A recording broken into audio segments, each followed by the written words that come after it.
Divja jaga, slovenska ljudska pripoved, razlagalne pripovedke. Ajda in Slovenci.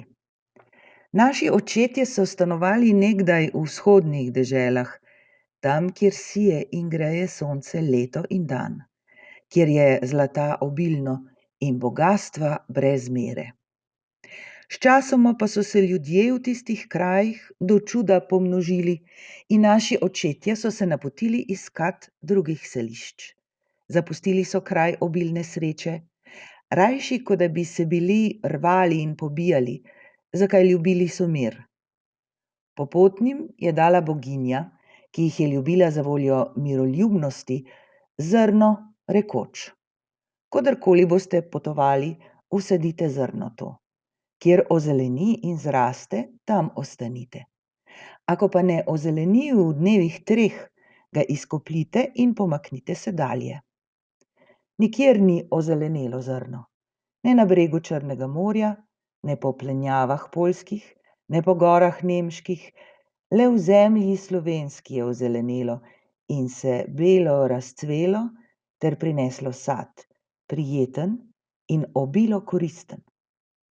In še dandanes seje Slovenec ajdo. Če jo suša pritisne ali slana popari, je slaba za slovenskega kmeta. Rabelsko jezero. Kjer se sedaj razprostira Rabelsko jezero, 2 uri od Trbiža, je bila nekoč lepa gorska kotanja, pokrita z lepimi polji in travniki. Sredi njih pa je stala prijazna vas z bogatimi prebivalci.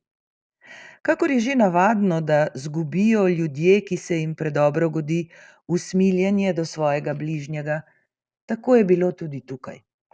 Tudi Rabelčani so postali trdi in neusmiljeni. Zaman je trkal revež na njihova vrata, namesto daru je prejel ubožec trde besede. Nekega večera pride v to vas tuja žena, v naročju je nosila prelepo detece. Nočilo se je in uboga žena je premišljevala, kam bo šla počivat. Šla je od hiše do hiše in prosila za sebe in črvička v naročju prenočišče. Toda povsod so zapirali pred njo vrata in povrh tega je še morala slišati trdo besedo. Tako je obhodila vso vas in je stala nazadnje lačna in prezebla na cesti. Vzdihne pri sebi: če sem že jaz zaslužila, da me gonijo od hiše, ne vem, kaj je zakrivilo moje ubogo dete, da ne morem najti prostora, kamor bi ga položila spat. Že se je hotela uleči pod milim nebom k pokoju, kar zagleda ob koncu vasi kočo na samem in se napoti k njej. Rahlo potrka, hišne duri se odpro in pred njo stoji sivolas starček, ki komaj zagleda ubogo popotnico, ko ji tudi že ponudi večerjo in prenočišče. Ponoči nastane strahovit vihar. Med gromom se ulije nad dolino divja ploha, ki ni nehala do belega jutra. Ko se zarana starček vzdrami, ne vidi nikjer popotnice, a tudi vasi ni bilo več videti. Krog in krog njegove koče se je razširjala vodna gladina. Še danes stoji na majhnem otoku koča, kjer je bival starček. Vse drugo je Bog za kazen pokončal. Prizanesel je le koči usmiljenega deda. Zlatorog. Jezerska dolina in skalna komna sta bili nekoč planinski raj. Tam so bivale bele žene, mila, dobrosrčna bitja, ki se jih narod še danes s hvaležnostjo spominja. Prikazovale so se v dolini, pomagale siromakom v stiskah, posebno še ženam pri porodu. Tak otrok je bil potem vse življenje pod posebno zaščito belih žen. Pastirje so učile spoznavati zdravilna zelišča in njih moči. Ob golih skalnih robovih so prebujale krasti sočno travo, da bi našla uboščeva koza tu svojo pašo. Izogibale so se zahvalnosti dolincev. In če se je kdo drznil približati se preblizu visoki dolini, so ga odvrnile od nadaljnega pota z grozečimi gibi. Če je prišel kdo pomotoma ali nalašč iz drznosti v bližino njih bivališč, so ga prisilili k povratku kameni plazovi, nalivi in toča prihajajoča z gor. Na steni, ki pada strmo v Soško dolino, so se pasle bele koze teh devic. Če se jim je kdo približal, so spuščale nanj kamenje. Te koze je vodil Zlatorog, krasen kozel z zlatimi rogovi. Bele žene so ga naredile neranljivega. Če ga je strelec zadel, je iz njegove krvi, pa naj je kamorkoli padla, izrastlo čudovito zelišče, imenovano čudežni balzam ali triglavska roža. A ko je Zlatorog použil le en list tega zelišča, je takoj ozdravel, pa naj si ga je lovec zadel v samo srce. Njegovi zlati rogovi pa so bili ključ do zlata v gori Bogatinu, ki ga čuva stoglavi zmaj. Kjer se stekata Soča in Koritnica, je stala nekoč ob cesti v Trbiž krčma. Hči krčmaričina je imela mnogo snubcev, ljubila pa je le trentarskega lovca, sina slepe vdove. Ta mladenič je slovel daleč naokrog kot najboljši lovec. Splošno se je govorilo o njem, da je pod zaščito belih žen. Poznal je vse steze in ni se mu bilo bati kamenih plazov. Neko spomlad so prišli na svojem potu v severne kraje zopet beneški kramarji in se ustavili v krčmi. Eden med njimi, mlad in bogat Lah, se je s sladkimi besedami dobrikal domači hčeri, tudi z lepimi darili ni skoparil. Zato sta se deklica in trentarski lovec sporekla in dekle mu je spodnesla, da so Lahi odlična gospoda, ne pa takšni, kakor je on, ki pozna vsa bogastva gora, pa jih doslej še ni prinesel niti triglavske rože. Lah pa ji je že ob prvem snidanju podaril biserno ogrlico. Na to je lovec togotno odgovoril: Vem, kje je ključ do Bogatina, in če ga dobim, sem kralj v primeri s tvojimi kramarji, ki jim potem tabernaj, kakor hočeš. Užaljen je zapustil krčmo in se nato sestal z zelenim lovcem. Ta mož ni bil ravno na najboljšem glasu. Pripovedoval mu je mnogo o bogastvu v Bogatinu in ga pregovoril, da sta šla še isti večer zalezovat Zlatoroga. Res sta mu prišla na sled. Trentarski lovec ga je strelom pogodil in potem sta sledila hudo ranjeni živali po ozki stezi, ki se je končavala pred strmo pečino. Tedaj zagleda trentarski lovec med snegom in ledom najlepše triglavske rože, med njimi tudi planike, ki je iz njih kuhal svoji materi zdravilo za oči. Mladenič se je spomnil uboge matere in že je hotel opustiti svoj namen, a zeleni lovec ga začne zbadati s porogljivimi besedami in tako je šel lovec dalje po krvavi sledi. Pa je medtem že pritekel do mesta, kjer so rasle krvavo rdeče triglavske rože in jih je nekaj použil. Dale so mu prejšnjo moč. Skokoma se je približal po ozki steni trentarskemu lovcu. Krasno zažari njegovo rogovje v sončni luči.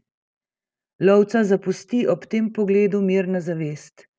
Pred njim ponosni Zlatorog, ki se približuje v grozečem naskoku.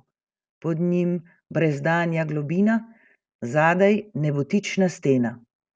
Zavrti se mu v glavi in telebne v globino. Drugo pomlad je priplavalo njegovo truplo pred krčmo. V roki je lovec držal šopek triglavskih rož. In ko so poleti prišli pastirji zopet v jezersko dolino, so našli na mestu prejšnjega raja skalno pečevje. Bele žene so kraj zavedno zapustile, z njimi so odšle tudi bele koze. Zlatorog je v svoji jezi popolnoma porušil in pokopal livade in še danes se v skalovju poznajo sledovi njegovih rogov. Od kdaj ima zajček kratek rep?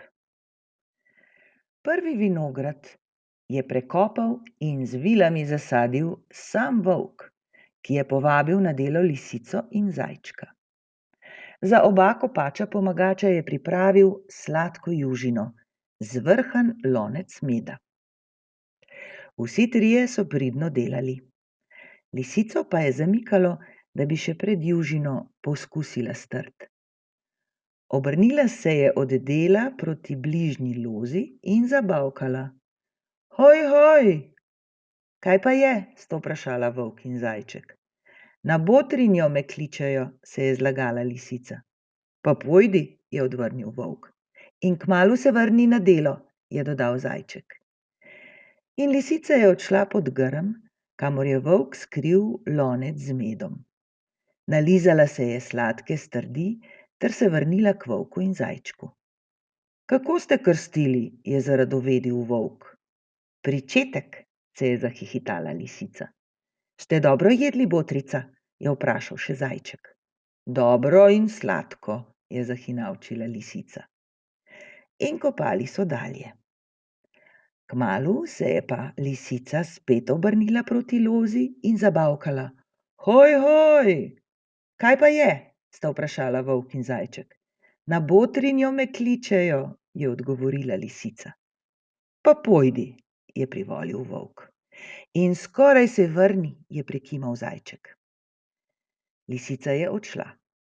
Ko pa se je vrnila, je na vprašanje, kako so krstili, odvrnila.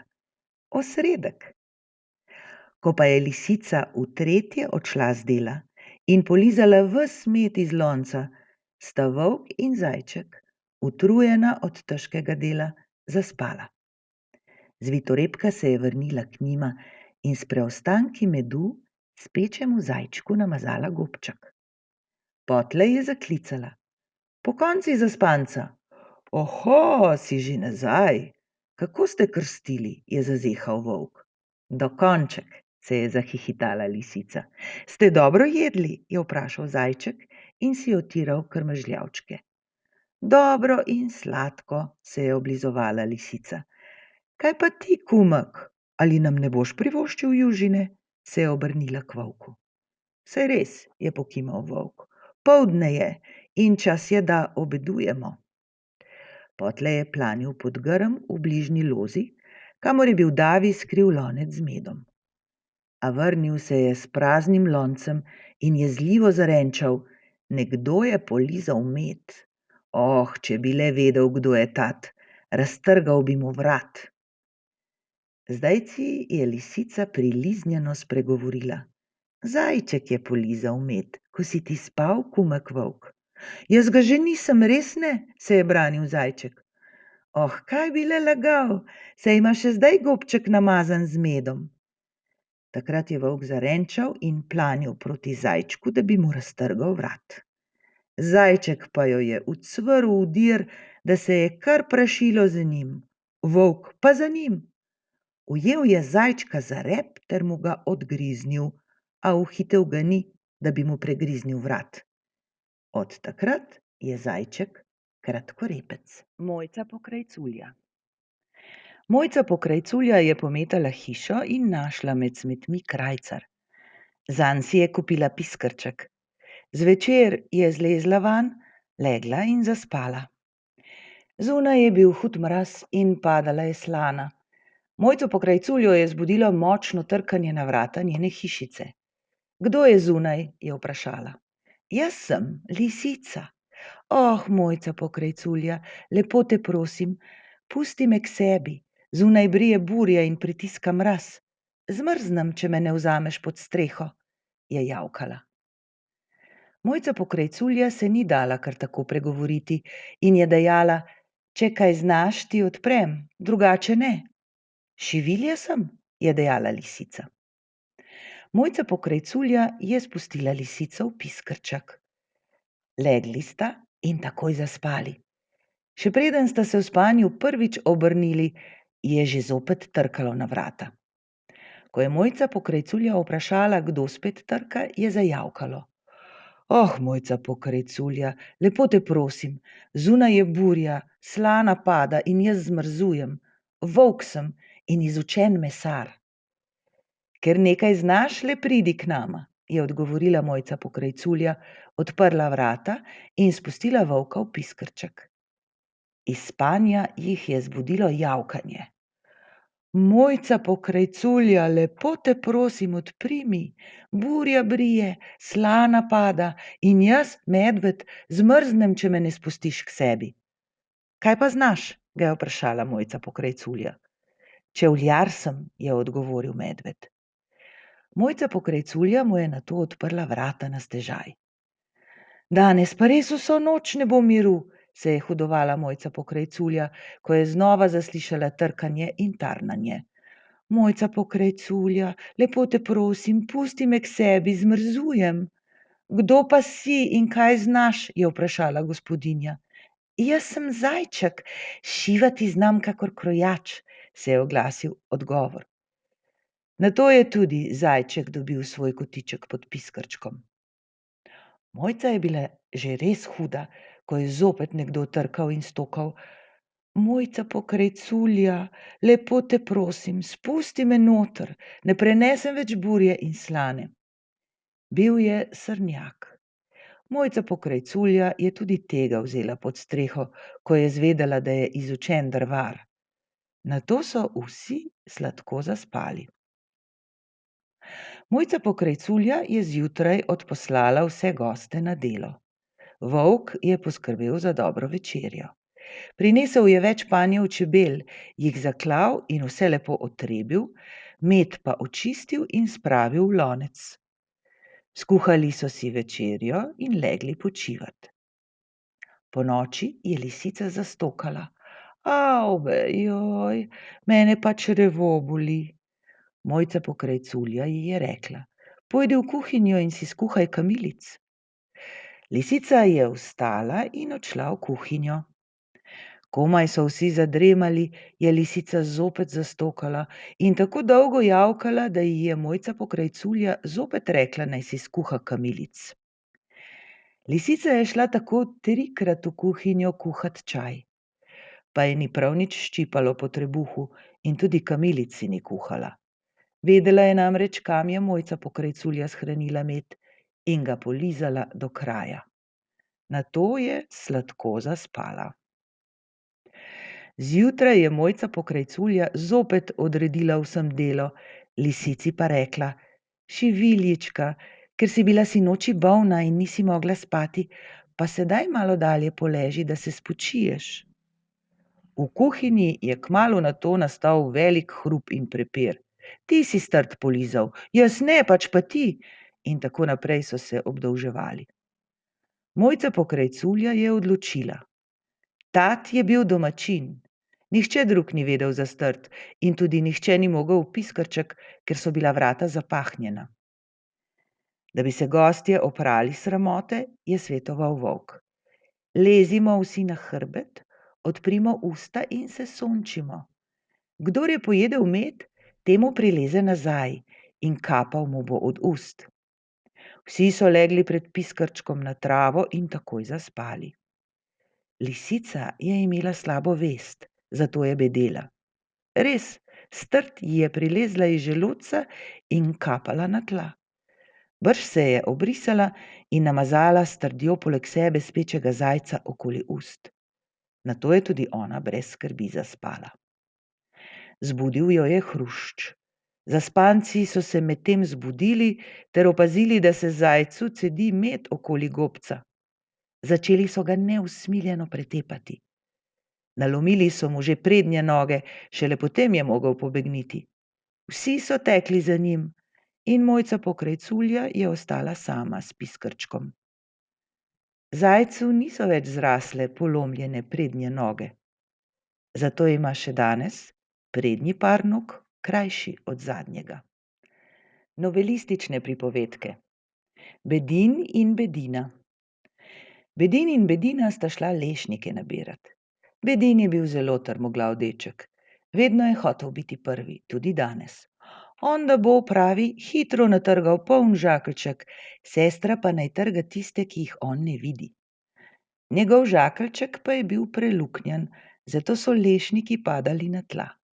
Bedin je hitel, Bedina pa jih je pobirala s tal. Tako je imela že poln žakeljček, ko je bil Bedinov še vedno prazen. Bedina mu de: "Pojdiva domov, čas je že, mati naju bo kregala." Bedin pa se brani na vso moč, češ da ne gre domov, dokler ne bo tudi njegov žakeljček poln lešnikov. Bedina mu žuga, ga prosi, a nič ni pomagalo. Naposled reče: "Če ne greš, pokličem volka, da te požre." Toda glej, volk se že prikaže izza grmovja in reče: "O, tega pa že ne." Nato Bedina: "Če ga nočeš požreti, pokličem palico, da te nabije." Palica se oglasi: "O, tega pa že ne." "Če tega ne storiš, pokličem ogenj, da te požge." Ogenj se oglasi: "O, tega pa že ne." Bedina žuga ognju: "Če nočeš, pokličem vodo, da te pogasi." Voda reče: "Nak, tega pa ti res ne dosežeš." Bedina grozi vodi: "Le čakaj, pokličem vola, da te popije." Toda vol jo zavrne: "Iz tega ne bo nič, pa gotovo, da ne." Ona: "Če nočeš popiti vode, pokličem mesarja, da te zakolje." Mesar se odreže: "Res bi bilo lepo, toda danes ne." Nato ona: "Če ne ubogaš mojega ukaza, zapovem vrvem, da te obesijo." Toda vrvi se oglasijo: "Ljubica mila, ne bomo te ubogale." Bedina jim zagrozi: "Če nočete obesiti neubogljivega mesarja, pokličem miši, da vas razgrizejo." Tudi miši ne ubogajo in ji ugovarjajo: "O, Bedinica, tega pa res ne." Naposled je bilo Bedini že vsega preveč, zato je zakričala: "Če tega ne storite, naj pride mačka in naj vas polovi." Mačka je takoj pritekla, da bi polovila neubogljive miši. Miši so se prestrašile in hitro tako proti vrvem, da bi jih razgrizle. Vrvi se zboje miši ter hite proti mesarju, da bi ga obesile. Mesar se prestraši ter steče, da bi vola ubil. Vol hiti vodo piti, a voda teče pred volom ogenj gasit. Ogenj se prestraši vode ter leti, da bi palico požgal. Palica drvi za volkom, da bi ga naklestila, a volk jo udari za Bedinom, ki je tekel proti domu, kar so ga noge nesle. In tako sta Bedin in Bedina prišla domov. Kaj pa počenjata tam, tega ne vem, ker nisem tekel za njima. Kaj nikoli ni bilo in nikoli ne bo. Trije bratje so se vozili po morju. Vstane pa burja in jim razbije ladjo. Bratje splavajo na goro, ki je štrlela iz morja. Tam kaj najdejo studenec, nalove rib ob kraju in ptičev dobe v goščavi. Pa kaj jim vse to pomaga? Ognja niso imeli. Eden bratov spleza na vrh gorice in zagleda onkraj ogenj. Bratje so bili veseli in precej se zmenijo tako, da naj gre starejši tja ponj. Prvi brat se res napravi na pot čez gorico v drugo dolino, kjer se je ogenj bleščal. Tam najde kosmatega, grozno velikega junaka, ki je v roki držal grčavo batino, betičasto na koncu, in stal na straži pred ognjem. "Kaj bi rad, hlapček?" vpraša starejšega brata. "Ognja," pravi on, "trije bratje smo, radi bi kurili, a nimamo ognja." "Dam ti ga," pravi junak, "samo to mi moraš povedati: kaj ni nikoli bilo, ni zdaj in nikoli ne bo." Brat nekaj čenča, ugiba, pa menda že ni pravega vedel in pravil: "Ker je kosmati dvignil batino, grčavo palico, in mu jih prav dobro na hrbet nametal, ognja pa nič dal." Brat je jokal in prišel nazaj. "Pojdi ti," pravi srednjemu bratu. Ta gre, pa zgodi se mu ravno tako. S palico je dobil po hrbtu, ognja nič.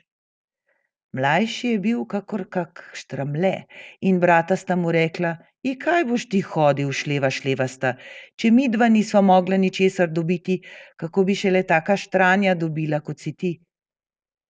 Ker pa je le pritiskala čedalje večja sila, mu začneta še sama prigovarjati. Poskusi, morda imaš srečo, glave nimaš, to veva.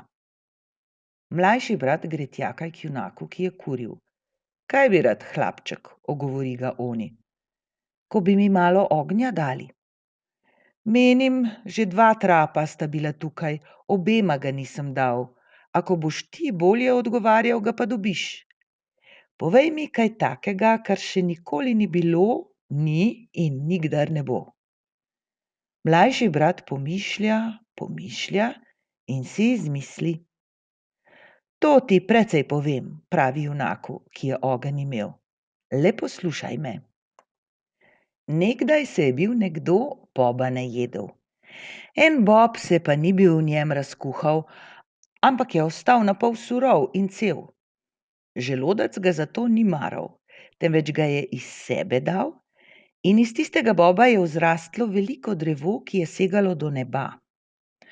Ob eni strani je imelo namesto vej goste štrclje, kakor pol lestve.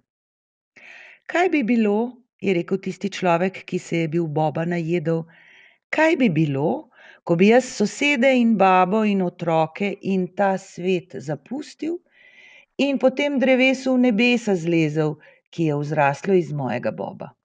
Nebesa so nebesa, svet je pa le svet. In ne bodi nemaren, tisti človek zleze ob drevesu v nebesa. Vrata so bila le prislonjena, samo malo odrine in bil je v nebesih. Boga Peter je imel leseno stopo in bed. Sedel je na 3-nogatem stolcu in proso tolkel. Mekine so pa ven letele iz stope na prtiček, ki je bil razgrnjen po tleh. Kaj boš naredil, Peter? Pšeno, ga vpraša. Kašo bi rad jedel, pravi Peter. Pa tolčem tule za vrati in hkrati čakam, kdaj pride kaka duša sem gor, pa že dolgo ni bilo nobene. Človek malo posedi, Peter pa vstopi pšeno dela. Pa jelo se je možu v nebesih dolgčas deti in želel si je na svet nazaj. Stoj, prijatelj, odgovori Peter. Ti si prišel po drevesu gor, kaj ne? Drevesa pa ni več.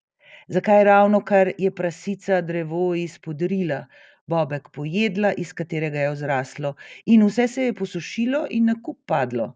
Kako češ zdaj dol? To bo napak, pravi človek. Ali nimaš nič vrvi ali kaj enakega takega, da bi se po njej na zemljo spustil? Nič nimam, pravi. Daj mi pehar mekin, ko pšeno delaš, pa si bom sam spletel iz njih vrv. Peter mu da mekin, oni pa splete vrv, ter jo priveže za tečaj pri nebeških vratih in se spusti po tej vrvi proti zemlji. Pa vrv je bila prekratka. Kaj stori človek? Pleza spet navzgor, odreže kos vrvi od zgoraj, ter jo priveže od zdolej. Tako dela zmerom in prileze že blizu zemlje. Samo še za dober skok mu je manjkalo. Ni vredno, da bi še to dovezoval, mar skočim, pravi in skoči na zemljo. Pa bilo je še previsoko, ker udrl se je za 7 komolcev globoko v zemljo in venkaj ni mogel priti. Čakaj, tako je dejal, saj imam doma rovnico, grem pa ponjo, da se odkopljem. Gre domov, vzame rovnico in se izkoplje iz zemlje. Da ta rovnica nikdar nikogar ne bo več odkopavala, jo vržem v ogenj, si je mislil tisti človek in zares je vrgel rovnico v žerjavico. Kaj se zgodi? Železna rovnica je zgorela, leseni ročnik pa je ostal v pepelu in cel. Tisti mož pa gre domov in sreča botre, ki so otroka h krstu nesli. Koga nesete, vpraša jih, čigav je ta otrok? To je tvoj oče, odtodile se je rodil, rekel mu botri.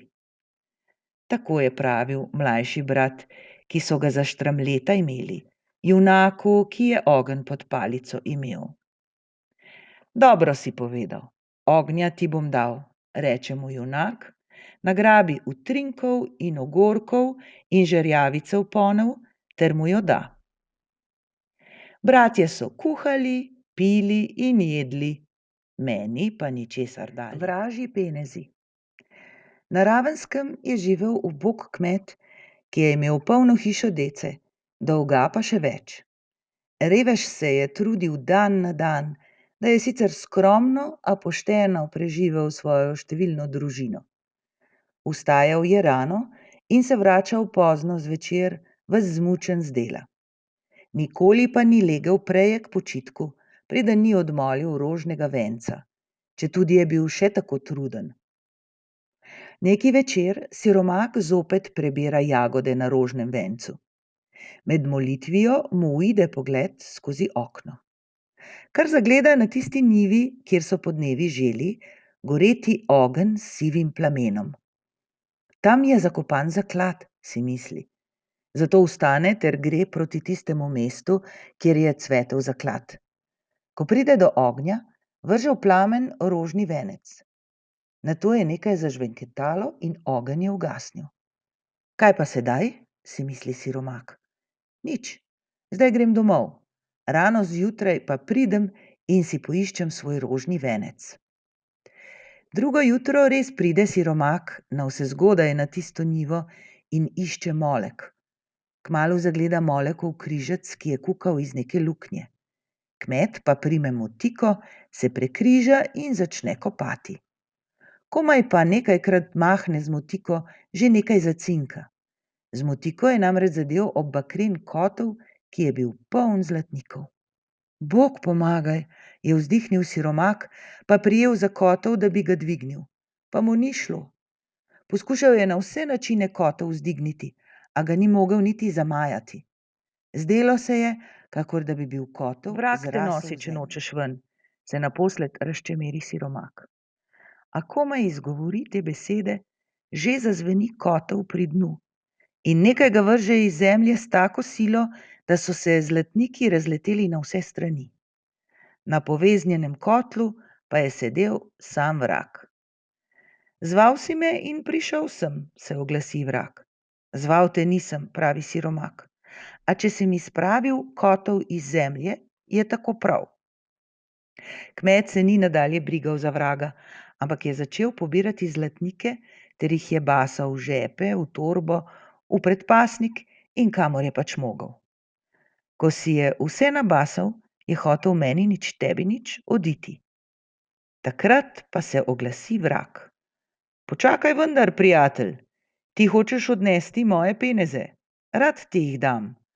A kaj daš ti meni zanje? Česa pa želiš? Daj mi od tega, česar imaš največ pri hiši. Siromaštva in dolga je največ pri hiši, mu odgovori siromak. Ako si s tem zadovoljen, lahko dobiš, kolikor hočeš. Pa dece je tudi dovolj pri tvoji hiši, ga zavrne vrag. Veš kaj, eno dete mi daj. Katero pa?